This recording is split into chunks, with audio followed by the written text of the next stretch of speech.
Hey there, everybody. Welcome to another episode of Classic Gaming Brothers. I'm Seth. And I'm Zach. And we are the Classic Gaming Brothers. We are. Happy December. The end of the year. It's almost time for our anniversary. 3 years, right? 4 years? God, it feels forever. December of 19 to December of 2020 was 1 year. And then the December of 2020 to December of 2021 was 2 years. So then December of 2021 to December of 2022 was 3 years. So we're on 4 years. So we're entering our 5th year? Yeah, we're entering our 5th year of this podcast. Oh, jeez. Jesus Christ. Does that make sense? Well, how many? This is episode 208, right? This is literally the 4-year episode. Wait, no, Outrun was our 4-year episode. Yes, it was, wasn't it? What a way to celebrate 4 years of Classic Gaming Brothers by forgetting it was our 4 years. I had to release an episode about Outrun. That's great. Well, anyway, so this was the celebration of our 4th year of doing Classic Gaming Brothers. Maybe we'll celebrate it in January. Or, maybe we'll celebrate it next year. Yeah, maybe we just won't celebrate. Zach, what have you recently been playing? Seth, recently I played Delver, which I think I talked about before, but I can't remember. It gets updated so frequently, I feel like even if I have talked about it before, it might have changed fundamentally since the last time I talked about it. Delver is a game that I actually originally got as part of the Steam Early Access program back in 2013, but it was officially released in 2018. Like, the game went full version in 2018. It was created by Priority Interrupt and is a first-person roguelike where you explore a dungeon and look for treasure. Like other roguelikes, if you die, your character is permanently dead, but you are allowed to go back into the dungeon as a new character and try again. You do lose all of your equipment, but you get new equipment, and I believe you can keep your gold. In the game, your character is going into a dungeon to find a orb and to bring that orb back to the surface. It's this kind of 16-bit art style despite being a 3D environment, so everything has this kind of pixelated art style, a little bit like Minecraft, not quite that level, but it has the Doom style. Characters are all flat and stuff like that. But overall, it's a very fun game. I like the art style. I like the aesthetic a lot. When it comes to roguelikes, I don't really spend a lot of time on them. I usually play them when I'm looking for a thing to play, and I know I can get a few hours out of it, or a couple minutes, or a half hour, an hour out of it, and I don't feel bad about dying, because in roguelikes, if you die, it doesn't matter. You come back and you do it again, but in a different way. And I also like the fact that the dungeon you're entering changes every time you go in. I think that's a neat little element. So yeah, that is Delver. You can pick it up on Steam. Again, it's a great little game, and it's certainly fun to play. Seth, what about you? What have you been recently playing? Recently I decided I wanted to return to the Gulf and play some Desert Strike, but this time on DOS. So I think I chose the sound card because the way that I play it through ExoDOS, it gives you the option to pick the sound card. I chose Sound Blaster, and I think ultimately that was a poor choice because the noise for the helicopter was something that if I listened through the entire game of it, I would get tinnitus. However, I grabbed Mr. D, who's my co-pilot, and who loves to go crazy while shooting, and we flew out to go bring some American justice to some country that needed some freedom. We had to rescue some CIA operative, so along the way, not only did we go find the CIA operative, but we also blew up some airports and power stations and some radars. Ultimately, whatever we needed to, we just lit it up. Anyway, Desert Strike's a great game, and it's a great game about flying a helicopter. I recommend playing it on the Genesis, though, if you can, or else you will also get tinnitus from the amount of the helicopter making clicking noises. Maybe use a better sound card? Possibly. I could try. I don't know if I could swap out the sound card or if I have to reinstall the game, but I think probably you can swap it out when you start it. Yeah, I feel like ExoDOS is good like that. Now, today's episode, we're going to kind of deviate from our usual pattern of talking about a game and its history, and we're going to actually go back to an older pattern and talk about a bunch of games, but we're going to do so by talking about lost video games, lost media. We kind of talked a bit about prototypes and stuff before, and we've talked about unfinished games, and we've talked about games that are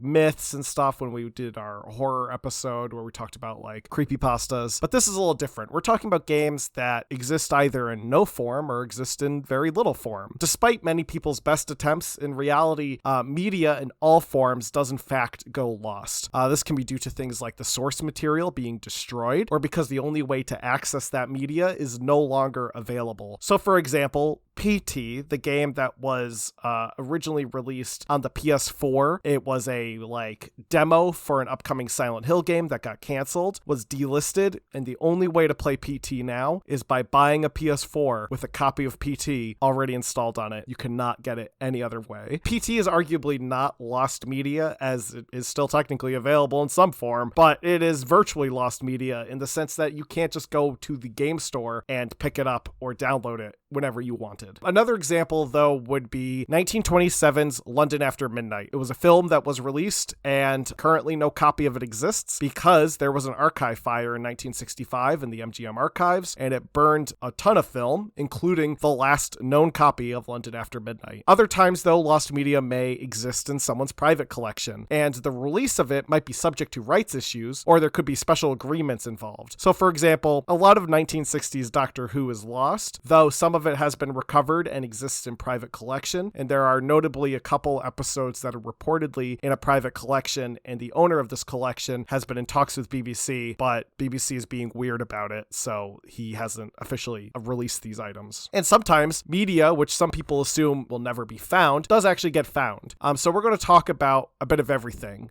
We're actually going to go through 3 different categories. Fully lost games, as in games that are currently unplayable in any state. Partially lost games, as in games that may be playable in some state, or enough material exists to prove that not only do they exist, but they're also mostly around. And found media, games that exist and for the most part can be played to your heart's content. Also, it's important to note there are thousands and thousands of examples. I got most of these from the Lost Media Wiki and also through various other sources, and just the Lost Media Wiki alone on video games is like multiple pages long of every letter of the alphabet. We're just going to go through a few. Some people might be familiar with, some people might not be. If you do want to hear more about lost media video games, send us an email, classicgamingbrothers@gmail.com. Who knows, you might win a prize. Yeah, lost media is interesting especially when it comes to video games, because I feel like a lot of it got lost or could have been lost because we didn't really have an archiving type of culture around video gaming until recently. Video games for a long time were really considered like toys, and like toys, disposable. You're not out there trying to save, when it comes to toys, arguably there are toys that you want to keep, and because you kept them, they become very valuable. But you're not out there trying to keep every single Power of the Force figure out there in an archive, right? They just exist in the market. And so when video games moved from being a toy to being a sort of a media, I think an archiving culture kind of got built up.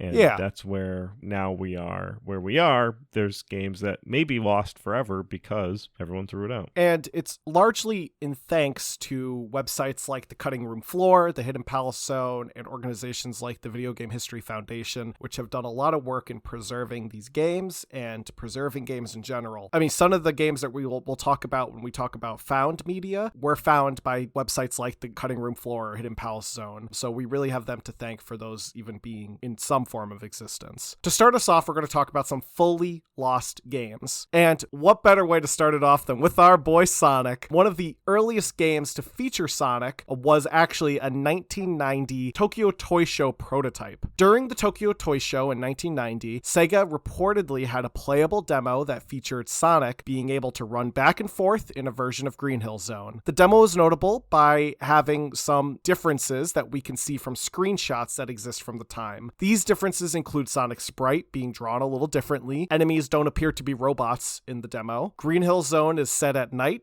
and there are also a ton of mountains in the background. There is a welcome sign that says in English, "You are welcome, never seen." I don't know what that means. Kind of spooky.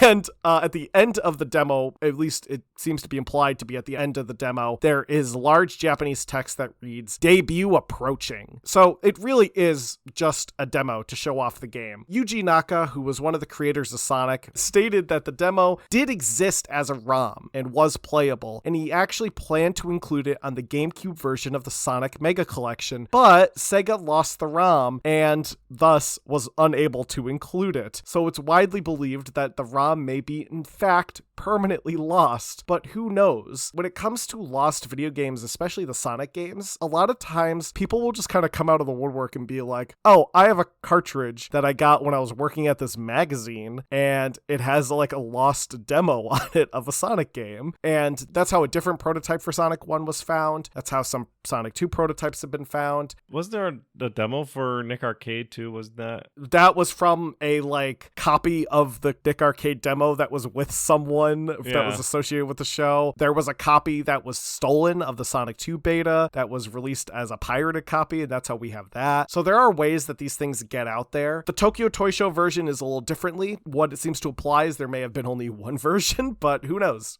Maybe they did send it around to people. We just have not found it yet. So at this time, it is fully lost media. And to stick with Sonic for a bit, the Sega Pico, which was a system that Seth and I haven't covered yet, we might as well do it someday, is essentially Sega Genesis that's been retooled as a children's toy. The cartridges for the Sega Pico are storybooks. When you attach them into the system, the game boots up, and you have to flip the page of the storybook to interact with the game itself. Sonic did have a few games that were released for the Pico, Tales in the Music Maker, and Sonic's Game World, but one game that was announced and not released was Sonic Jr. Not much is known about this game. There's been no screenshots, there's been no images, no synopsis. Some people don't even believe it's real. It's believed to have been a game that would have featured younger Sonic. So, as the game may or may not exist, it is definitively lost media, because unless we get like word from Sega that's like, this game did not exist, we swear, like, you know, on Sonic's shoes, this game never existed. We don't know. It was announced in some magazine as like an upcoming game for the Pico, and that's all we know. Now, moving off from Sonic and going on to other properties, Beavis 1. An interesting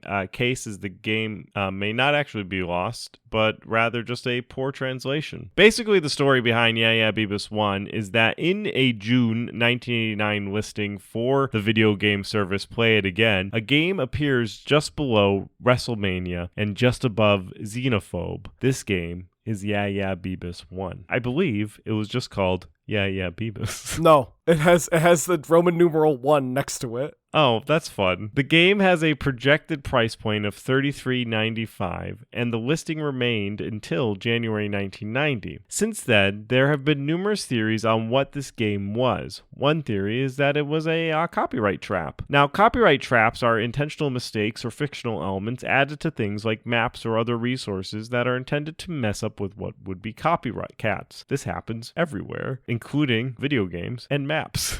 The idea is that if someone were to copy your material entirely, you can look for the trap you left and prove that they stole it from you. Like, you could put a fake grain silo in a map, and then if you saw someone else release a map and there was a fake grain silo, you knew that they stole that map from you. And some people believe that this is what Beavis 1 was, and may have been a copyright trap placed there by Play It Again. Another theory posits that it could be a placeholder, maybe a fill-in-a-blank space in the listing. Another theory suggests that it could be an inside joke. There are also two games that are believed to be contenders for the real Beavis 1. One game, Rai Rai Konshin's Baby Kanyoshi's no Amida Daibuken. The belief is that Rai Rai may have been unintentionally translated as and Beavis was taken from Baby. Rai Rai was never released in the US, and it's possible that Play It Again listed it, as the list also contains the names of other import titles. The other theory is that the game is Super Pitfall 2, an unreleased sequel to Super Pitfall. This comes from Nintendo Age user Luigi Master, who noticed that the romage for what sounded like Beavis translates to the BB. When Luigi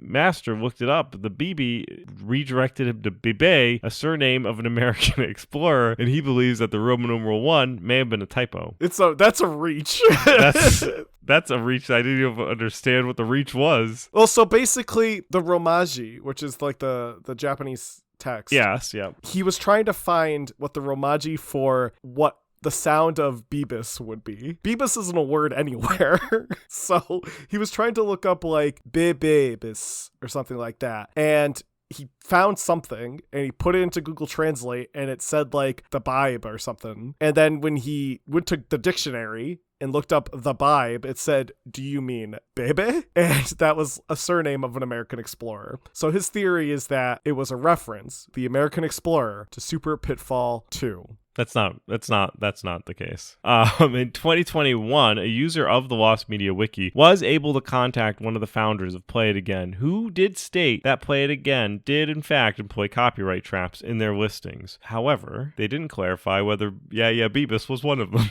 And copyright traps could also be very simple. They could just be misspellings, which people have noted that Play It Again does occasionally have typos in their listings. So those could have been the copyright traps. Yeah Yeah Beavis 1 is Lost Media. Yeah Yeah Beavis 2 is not Lost Media. It is found media. Well, actually, it was created media because the YouTuber John Riggs developed and created Yeah Yeah Beavis 2. I feel like mostly because of the whole Yeah Yeah Beavis 1 controversy. I mean, 100%, yeah. And the art style for Yeah Yeah Beavis 1 is based on the Rai Rai Kyonshi's style. So thanks to John Riggs, we have Yeah Yeah Beavis 2, but we don't know if we'll ever have a Yeah Yeah Beavis 1.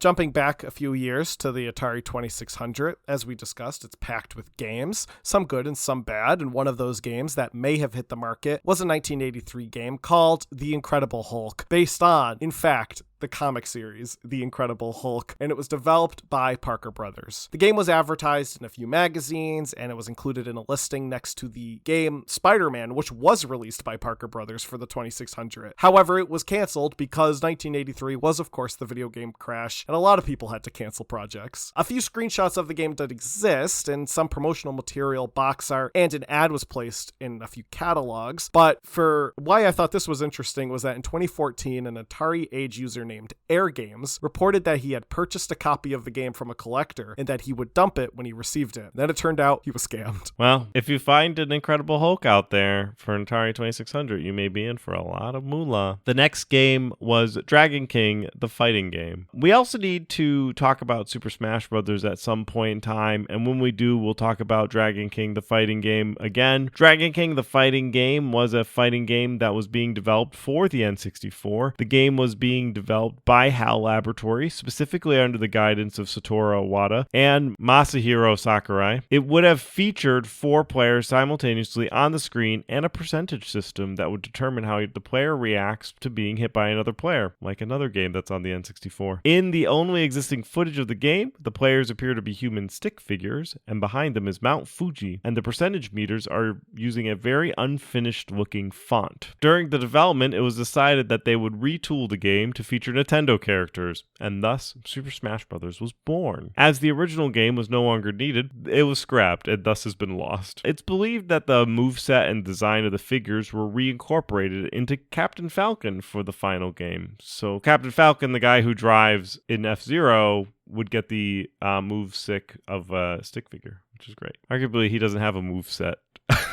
He's just kind of like punches and then he does his Falcon No. I'm just saying, if you didn't give him the moveset of these stick figures, what would he do? Oh, not much. Now, getting into our partially lost media, this is interesting stuff, as portions of the game might still be unobtainable, and some portions may in fact be forever unobtainable, as a couple of examples we'll talk about, but overall the game may be playable in some form. Starting off, we have a couple of examples from the Satellaview, BS Legend of Zelda and BS Super Mario Collection. BS Legend of Zelda was a remake of the first Legend of Zelda and was released exclusively on the Satellaview through a subscription service that St. Giga radio service offered. The Satellaview games were broadcast during certain weeks, with portions of the game being playable during that time. These portions existed as episodes of these games, and the software would be erased after the period was over. BS Legend of Zelda would have also featured real-time narration during certain periods of time, which would not be stored in the game's ROM data at all. It was actually broadcast differently through a different system, and this would be impossible to save. The only way people have been able to preserve the actual games is by stumbling upon Satellaview systems and cartridges that weren't erased. For BS Legend of Zelda, it was initially broadcast during the month of August in 1995 and rebroadcast in September, October and November of 1995, and January of 1997. The only known dump of the original broadcast is from week 3. Weeks 1, 2, and 4 are completely missing. However, as week 3 was saved and recordings of the other weeks exist, fans were able to recreate the other weeks, essentially finishing the ROM and having all 4 weeks. However, these are not the original weeks as the game was designed. These are fan recreations, and also these recreations completely lack the time mechanic and completely lack the narration. BS Super Mario Collection is another example. Very similar history in the sense that it was broadcast over a couple of weeks and only one version of it exists, that of week 3. However, week 2's data has been scrapped from week 3, so we do have some idea of what week 2 was like. Footage of the other weeks, though, can be watched. They are posted on YouTube. Because people back then, fun fact, like to record playing video games. Which people do today, but back then they did it with tape. There's a great YouTuber, GameSack, who talks about his childhood and how his friends would record them playing their video games and bringing tapes to him so that he could play the tapes back to see how video games on a system he didn't own played. I feel like I'm in that age where I'm just a little younger than the guys who did that, so I didn't do that. Yeah. Honestly, I grew up where that could have been going on, but I didn't have the wherewithal, I guess, to be like, oh, you could make me a videotape and I can watch that game. I just would be like, either I could effort. Yeah, I would either play that game at your house or I wouldn't play that game. Even better was when I was a kid, we would just make stuff up about video games that we played. We'd be like, I found Luigi in Super Mario 64. Now, RuneScape has an interesting example, as RuneScape and RuneScape Classic currently exist and are able to be played. However, RuneScape has been available since 2001 and has been updated weekly since 2001. That's 20 years of updates that have made changes, tweaks, and adjustments to anything from art assets to gameplay. From 2001 to 2012, developers of RuneScape did not do any systematic backups of their versions. That sounds like I would fit right in with RuneScape developers. I like the idea that they were like, all right, let's push it live. And then they're like, did you back it up? No. Sounds like stuff I do. Now, this meant, though, because they didn't do any systematic backups, that once the game was patched with the new version, that old version was effectively gone. Kind of like the ship of Theseus. You replaced every part of the ship of Theseus. Is it truly the ship of Theseus still? What is love if not RuneScape persisting?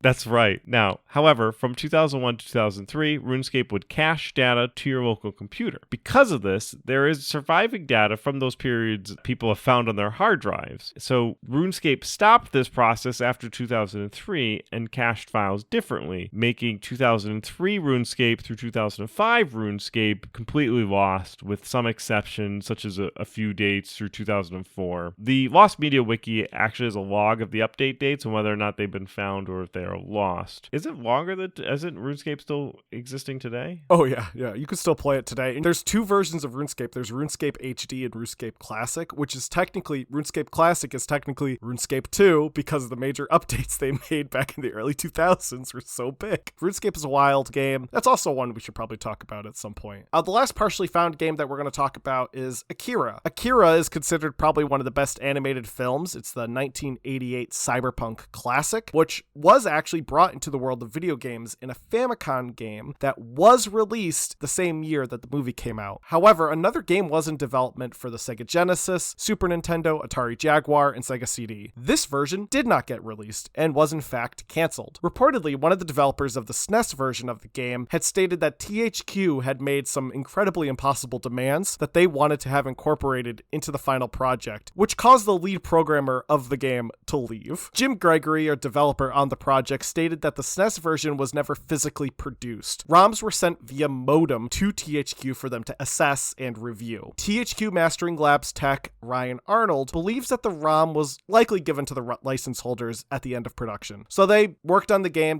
got canceled, they probably took the ROM, put it on a floppy, gave it to the license holders, and those license holders probably lost it. In 2019, the website The Hidden Palace revealed that a cartridge containing the Sega Genesis version was found. The ROM was dumped online and the game is available to be played. The game is interesting as it does show you the type of gameplay modes that would have existed. And it's kind of unique in the sense that there are multiple gameplay modes. There is a first-person segment, a side-scrolling adventure segment, racing segments, and flying segments. The first-person segments are when, I believe the character of Tetsuo is in a hospital, and then the adventure segments are with another character who's exploring like the sewers. It's interesting. They really did some cool things with this game. It's unfortunate it didn't come out, but you can definitely see that it is not complete. Some of the graphics are missing. Some things aren't yet polished. Some of the gameplay is a little slow in some places. They probably could have tweaked it a bit. It's definitely worth checking out if you're a fan of the Sega Genesis or Akira and you just kind of want to see what could have been. And now we're going to get into found media, where these are games that had been thought to be lost, but somehow they were found in various different ways. And we're going to start it off with a game called Gayblade, a game that was released in 1992 that was a fairly unique game as it was one of the earliest LGBTQIA+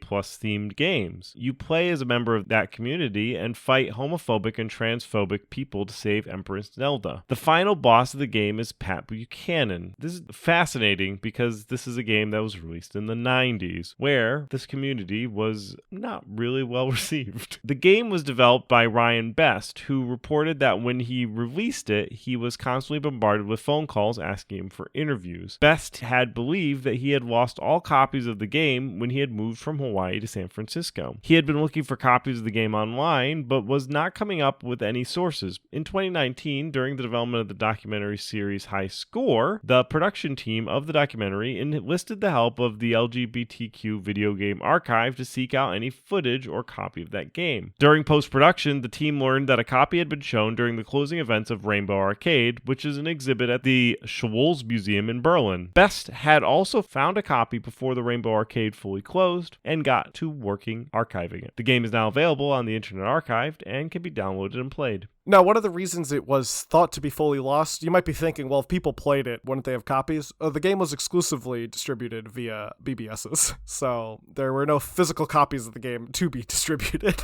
Best was really hoping that someone, in fact, copied that floppy and had a copy sitting somewhere. But yeah, and he did end up finding it, which I think is great. Another game that was believed to be lost, but unfortunately someone found it, that we touched upon briefly in our CDI episode, was Super Mario Wacky Worlds. It was intended to be a sequel to Super Mario World exclusive to the CDI. The game was canceled, and the prototype was believed to be lost. Unlike in other Mario games, this would have been set in the real world, with stages themed on ancient Greece, ancient Egypt, and ancient Aztec culture. At some point around 2002, a user named Older Games leaked a prototype ROM. That version is available to be played, but it's really unplayable. The gameplay hasn't been fully implemented. It's very rudimentary. You can jump on some enemies. Occasionally it will crash the game if you do so. It's just ultimately an unfinished product, but it does exist in some form. So it is what we would consider fully found, because the game was canceled before it was finished, so it's what we have. Now, back to our boy Sonic. Sega Sonic Bros. Is a puzzle game that was developed by Sega. The game failed its location test, so it was ultimately unreleased. In February of 2016, an arcade board collector named Shootime discovered a working prototype and made it playable at the California Extreme event in July of 2018. In November of that year, an arcade dumper named